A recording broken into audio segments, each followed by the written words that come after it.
विदाई शुभकामना तथा फेरि भेटौँला। स्वागतम। श्री गुराँस आधारभूत विद्यालय दिप्ती जलेश्वरी खोटाङ। यस विद्यालयको पूर्व शिक्षक श्री भीमकला श्रेष्ठ तथा शैक्षिक सत्र 2081 सालमा कक्षा 8 उत्तीर्ण गर्ने विद्यार्थी भाइ बहिनीहरूलाई विदाई शुभकामना तथा फेरि भेटौँला। विशेष कार्यक्रम समारोहमा 2082 श्री गुराँस आदि श्री गुराँस बाल क्लब आयोजक 2082-9 प्रायोजक उद्घाटन भएको घोषणा गर्दछु। धन्यवाद। भन्ने शब्द अलिकति अनौठो अथवा नरमाइलो अवश्य महसुस हुन्छ, तर यसलाई हामीले नराम्रो सल्लो मान्नुपर्ने अवस्था छैन, किनभने हाम्रो काम पेसा व्यवसाय त्यस्तै हो, कार्यस्थल हो, कार्यस्थलमा हाम्रो परिवर्तन भएको छ। विजय गरेर अर्को स्कुलको लागि राम्रो होस् भन्नको लागि पनि म अनुरोध गर्दछु। सबैजना आइदिनु होला र एकैछिनपछि विद्यार्थी भाइ बहिनीहरू चाहिँ एकैछिन तयारी मात्रै रहनु होला। हाम्रो यता स्टाफजीहरूले सकिसकेपछि तपाईँहरूको पालो आउनेछ। आफ्नो कदमलाई देश अगाडि बढाउँदै जानुहोस् भन्ने शुभकामना दिन चाहन्छु।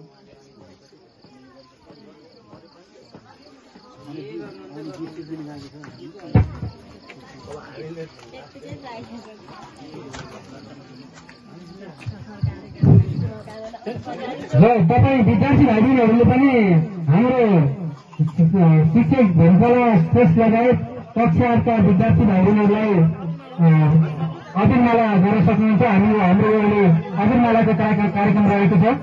बाँकी कार्यक्रम हाम्रो छँदैछ। हामीलाई जस्ट अहिले अबिरमालाको मात्र कार्यक्रम, हामीले चाहिँ अबिरमालाको मात्र कार्यक्रम रहेको यात्रा भन्ने बुझिन्छ यो नेपाली भाषामा। त्यसैले यो स्वागत गरेर होस्, कुनै पनि शुभ कार्यको लागि होस्, हामीले कुनै कार्यक्रम उद्घाटन भइसकेपछि विधिवत तरिकाले सुरुवात गरिसके पछाडि फूलमालाले स्वागत गर्दै उहाँहरूलाई शिर विद्यार्थी भाइ बहिनीहरू 2081 सालको वार्षिक परीक्षा उत्तीर्ण गरेर अनि गइसक्नुभएका विद्यार्थी भाइ बहिनीहरूलाई आफूसँग भएको खादा लगाएर एकदम भव्य रूपमा स्वागत गरिदिनका लागि म विनम्र अनुरोध गर्दछु। र स्वागतको क्रममा खादामाला नहुने भाइ बहिनीहरूले चाहिँ जोरदार ताली निरन्तर रूपमा बजाइराख्न पनि अनुरोध गर्दछु। अहिलेको जमानामा तर अहिले सबैले समान रूपमा मिलाइ लगाइदिनु होला। म विशेष गरी सरोज तामाङ त्यसै भाइ बहिनीहरूले एकतिर मात्रै खुपार्ने हुँदा सबैले मिलाएर यसो माला खादाले स्वागत गरिदिनका लागि मिलाइदिनु हुन विनम्र अनुरोध गर्दछु। फूलमाला नहुने विद्यार्थी भाइ बहिनीहरूले एकैछिन ताली बजाउँदा केही हुन्न, झन् आफैले ताजा हुन्छ।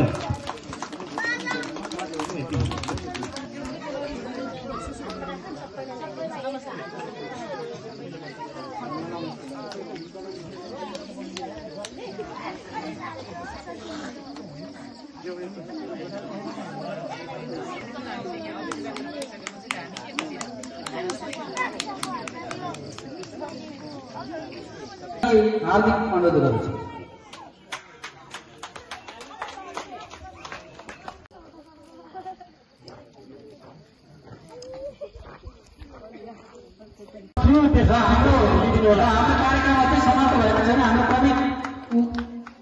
अतिथिको मन्तव्य बाँकी छ, त्यसपछि हामीले फिरहनु भएको छ।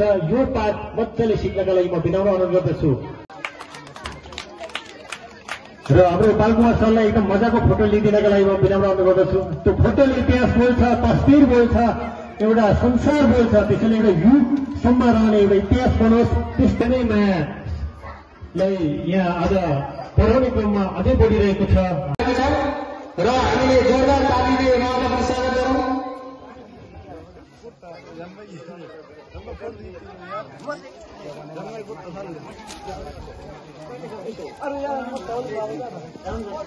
एकचोटि वडाको तर्फबाट र वडाको उहाँहरूलाई छुटिएकाले फेरि म एकचोटि फोटो सेसनमा बस्दिनका लागि विनम्र अनुरोध गर्दछु। अध्यक्षज्यू लगायत हाम्रो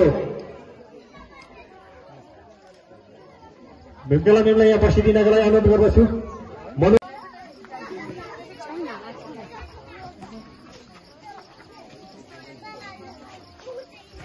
Previous guest, Mr. Alan Kirkham, has provided this gift to our Bhimkala ma'am, the special diary for the right to the memory of his school, and his lovely students of this grade of 8 class 8 of students.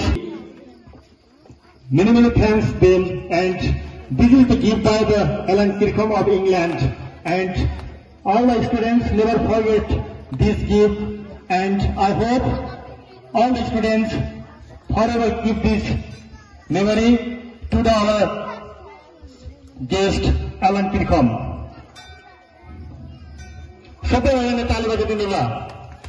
यो एकदम इङ्ल्यान्डको उपहार हो।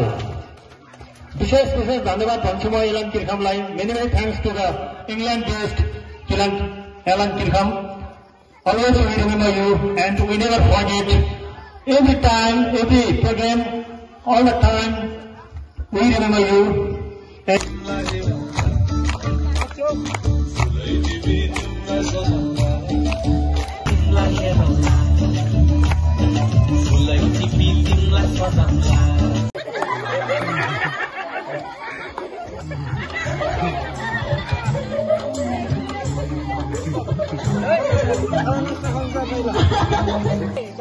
अनि first sound system speaker दिनु परेन।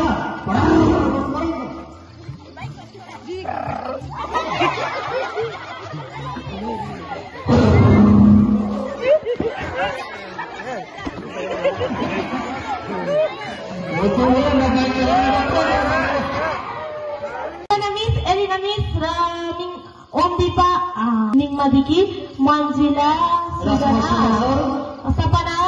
सपना लक्ष्मी तामाङ रुकुमैको गीत भन्नेमा नृत्य गर्नुपर्ने छ।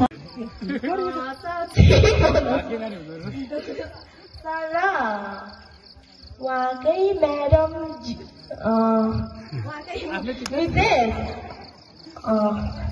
सँग जुनिका छु भन्थे नि मसित भन्ने गीत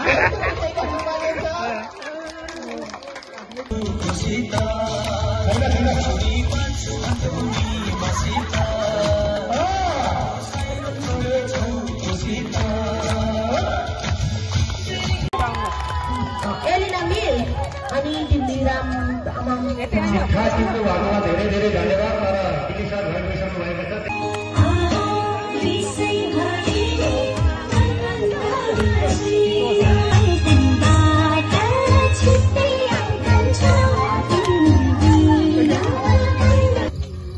यसरी बोलेर कहिले हुँदैन साथी, हामीले बोले प्र्याक्टिस पनि गर्नुपर्छ।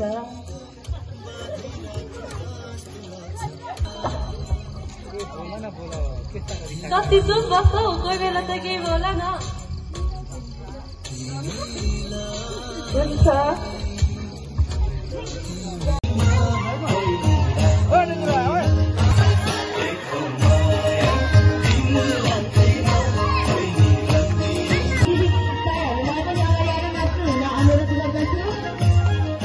धुलो चटाएर हाम्रो सामु चटकै देखाइन्।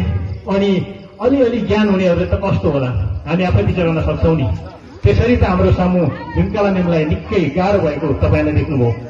हामीलाई त अब साथी हो, यत्रो वर्ष साथमा साथको रूपमा काम गरियो, त्यसै पनि सम्झना माया अटुट अविरल रूपमा रहनेछन्, त्यो त भन्नै परेन। विद्यार्थीहरूमा पनि त्यस्तै झल्किएको छ। विद्यालय सिङ्गो विद्यालय रहेको छ, त्यसैले त आज मौसम पनि बेला बेला गडबडी भइरहेको छ। अब यसरी नै साना कुराले निकै खुसी बनाउँछ, कहिलेकाहीँ रमाइलो पनि जन्मभूमि हो भन्ने तपाईँहरूले यो अवगतको साथ अन्य विद्यालयमा तपाईँ या सिनियर मावि जानुहोस् या ऐसियो सर्गको त्रिभुवन माविमा जानुहोस्, त्रिभुवन उच्च माविमा तपाईँहरूले यो अवगतका साथ तपाईँहरूले उच्च शिक्षा हासिल गरेर यो हाम्रो वचनलाई कदापि नभुलिकन तपाईँहरूले यो गाउँलाई बनाउने जमर्को गर्नुहोस्। जस्तो एउटा टिचरलाई गुमाउनु भनेको अब हामीले एउटा दुखित छौँ, तर उहाँको के छ कि भीमकाला मिसलाई पनि उहाँको आगामी दिनको पाइलाहरूलाई सफलताको कामना दिँदै म मेरो भनाइहरू यो अन्त गर्दछु। धन्यवाद, नमस्कार। धेरै धन्यवाद यस विद्यालयका पूर्व विदेश अध्यक्षज्यूलाई। उहाँले आफ्नो लामो अवधिसम्म काम गरिरहँदाखेरि धेरै कुराहरू लिएर सिकेर र सायद मलाई लाग्छ सिकाएर पनि गएको छु। म यस विद्यालयमा विक्रम सम्वत 2077 साल फागुन महिनाको 13 गते नियुक्ति भएर आएको थिएँ। तर यहाँ आइसक्दाखेरि देखिरहेको भेटिरहेको हाम्रो राजकुमार सर हुनुहुन्छ रहेछ। त्यस पछाडि हाम्रो डिली सर उहाँ मलाई लाग्छ म 7-8 कक्षा पढ्दै गर्दाखेरि नै योभन्दा अगाडि बादलको विद्यालयमा हुनुहुन्थ्यो र उहाँले त्यहाँका विद्यार्थीहरूलाई लिएर एसएलसीको समयमा हाम्रो घरमा रहनुहुन्थ्यो। उहाँले मेरो बाल्यकालदेखि नै उहाँलाई मैले देखिरहेको चिनिरहेको। त्यसै गरी